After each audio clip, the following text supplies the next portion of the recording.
small. I see him watching his hips, head up, facing that chest, ready for the tackle, going in, coming in low, keep your head high, tackle, knee.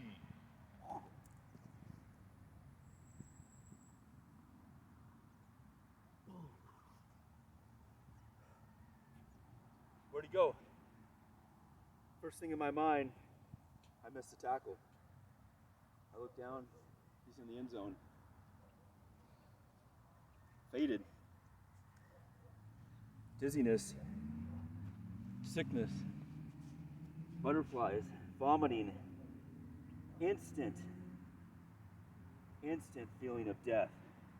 What just happened? I went to tackle Martinez. I looked up. I had him in my vision, in my scope. Everything was set, except we were playing on Sundays. No helmet. Mr. Fred Martinez had that ball, ran right through me like he should have in regular football with a helmet, with pads. But I took that knee to the head, the left temporal lobe, rolled over, got up, started throwing up, instantly nausea, instantly sick, right on my high school field here. I'm in Orange Glen in Escondido, October 2nd, 1988. We played every Sunday, 11 on 11, guys waiting on the sidelines to go in and play for each other, drinking beers, doing whatever, just having some fun on Sundays. I did that exact tackle like I should have, like I've been taught 4 years in high school football how to tackle, but wasn't focusing on the fact that I didn't have a helmet on. Got kneed in the head, rolled around, got up, sickness, instant epilepsy. What I found out later were small malls, were auras, were seizures, the instant seizure of having that life knocked out of you and not knowing where you're at, what happened, what's going on. I got up immediately. People got around me. You okay? You okay? I said, hey, I'm fine.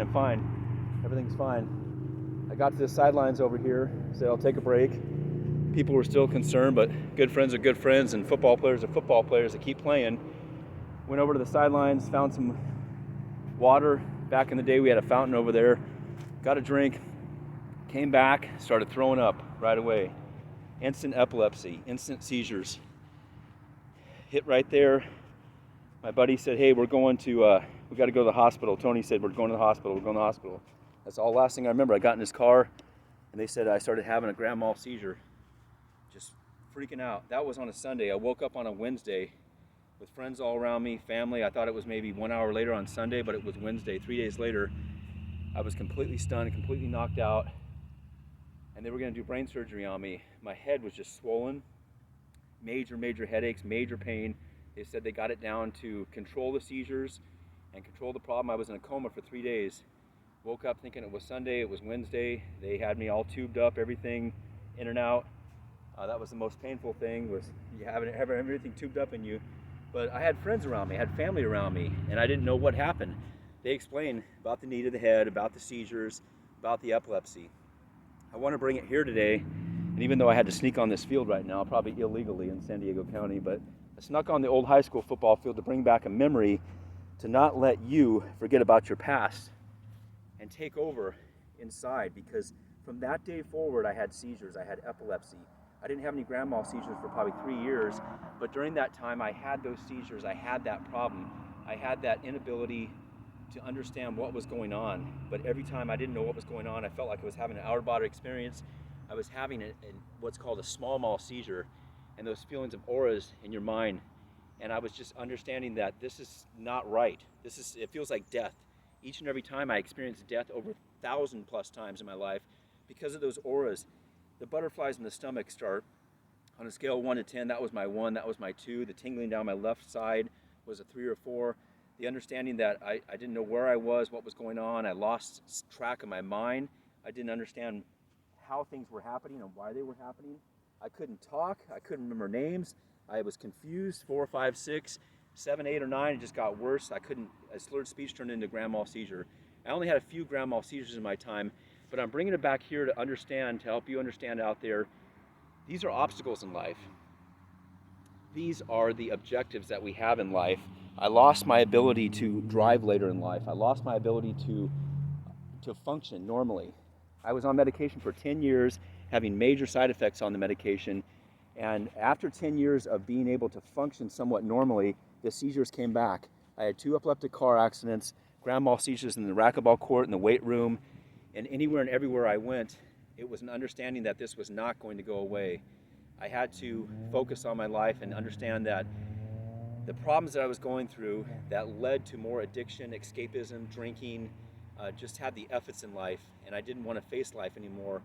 The alcohol combined with the medication was making things 10 times worse in my life.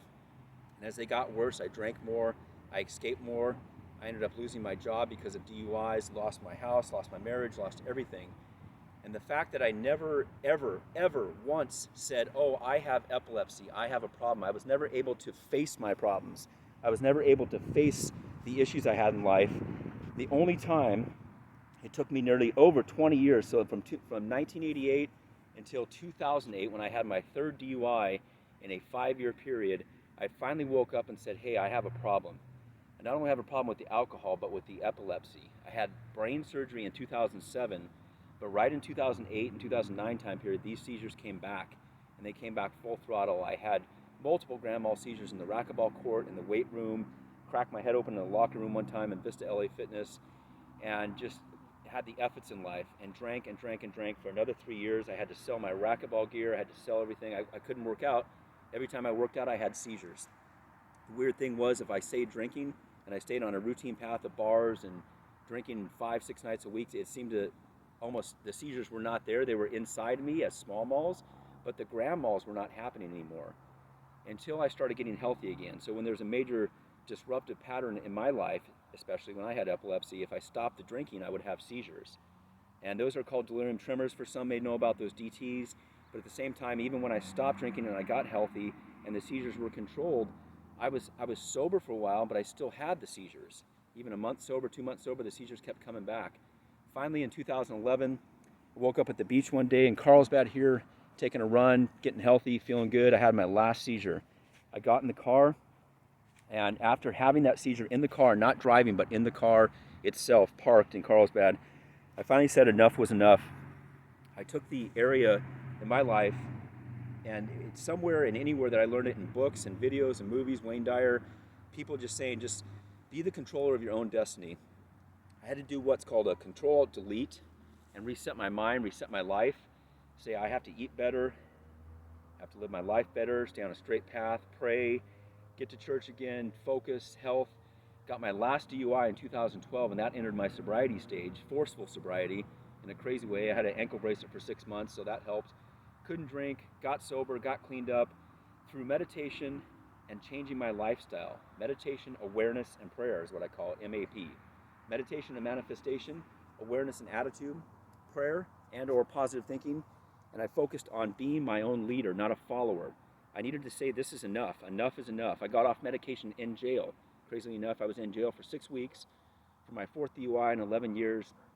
And it brings back emotions right now that I can feel, because it was crazy enough to say, I don't have a problem for so many years. But when I woke up and I realized I did have a problem and I needed to take care of it, was right in jail at the bottom of my grave digging. Now, I could have kept digging. As you maybe have heard that analogy, you got to stop digging, otherwise it's going to lead to death. And that was my death. That was my stop. I saw what I was going to be in jail. I saw the homeless. I saw the people out there that didn't stop digging, no teeth, drugs, alcohol, and it just scared the crap out of me. And I changed my life. I got out, sobered up, had meditation going for about a year before that, but really focused on the 2011 time period when I said enough is enough with the seizures, the 2012 sobriety time. I shifted my life. I call it the holy shift, the Control-Alt-Delete. I reset my mind, I reset my life, and that pride up there, if you can read that in the background, Orange Glen High School has a sign up here called PRIDE, P-R-I-D-E, Personal Responsibility in Developing Excellence. That's why I came back on this field. And I wasn't a big football player myself, even though I played behind a man called Lenny McGill. He ended up going to the NFL, so I said, hey, if you're going to ride the bench, you ride it behind an NFL player. But I had to come back here and tell you this short story here of where this started. October 2nd, 1988, right at this 35-yard line period, back in the real grass field, in the muddy times. the real football, the real dirtiness, that was when I played the most, was on Sundays. So I had that love for the game, and when everything changed, I got the F-its. And that's when I started realizing, if my life can't be the same, and the alcohol was in me, it would take over and say, F this, F that, F life. I want to go back to the way I was. So I had this 18-year-old, 17-year-old mind mentality of my ego taking over. This is who I still want to be. Even though when I was 21, I had another seizure in college, even though when I was 28, 29, 30, I started having more and more small seizures all the time. And then at 32, 33, that's when my life fell apart. 2 car accidents in 1 year at 33 years old, and the life just collapsed. So more and more of me awakening, I have to keep looking over my shoulder, even instinctively. That's just a subconscious thing to say, there's my past. My past is in the past, and it's going to remain in the past. That's shadow right there, a shadow of my past life. And I don't want to let the shadows go. I got to remember them. I got to stay focused. I want to help others now, and I have been helping others create their own life, create their new life. And in this way, you just have to reset your mind and reset your life. I do epilepsy coaching. Check out recoveredcoaching.com, epilepsycoaching.com for my story. I haven't brought it out here until this moment. I drove by this field a couple times a day and even saw these gates. It's all locked up. I found a way to get through these gates. It's like I found a way to get through to my past. And there was a fear today, like, oh, what if the cops show up? Well, if they do, I'm just doing a good deed today, right? Telling a story. But remember that. Orange Glen pride, personal responsibility, and developing excellence. I used to make flyers back in the day for parties, and it said, party really intense during '89. That was my marketing mind. That was my alcoholic mind. The mindset that said, party really intense during '89. Have that pride. I had pride in my partying. And people love me, I guess. Chico State, everything else. Party. Life blows up. But like Les Brown taught me in our co-author book, Living with Heart, check it out on here on the link, Living with Heart. If you want a copy, let me know. Les Brown taught me, if you can look up, you can get up. If you can look up, you can get up. So I had to reset my mind, reset my life. And I had to take this off and say, this is the new me, the new body, the one body. There's nobody like your body. You're not anybody. You're not just somebody, but you're unlike everybody. You're the one body that matters most. So take it in life, get back on your feet, backpedaling in life, stay forward, get focused, come at it, full throttle, and poof. You are the leader, the power in your own mind. Create your own destiny and live it. Coach Stefan Rudolph, recoveredcoaching.com. Subscribe, like, and share. Mr. Disney, RIP, rest in peace. Go Big Blue.